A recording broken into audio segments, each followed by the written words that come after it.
We have faith and we have fears. Which one do you want to live in? Which one do you want to dwell in? One or the other. And to me, living in faith feels so much better than living in fear.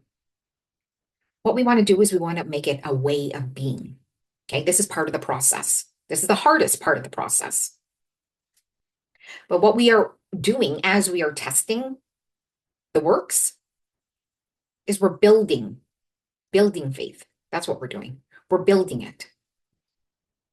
And building faith in the unseen gets to be a really fun experience, right? Neville said that faith is essential to his teachings,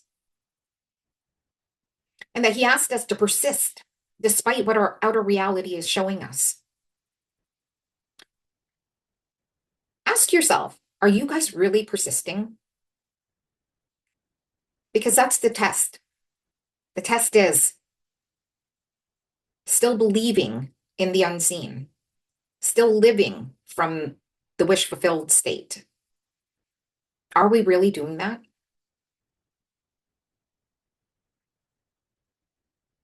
It's a tough question because I honestly used to think that I was living in faith.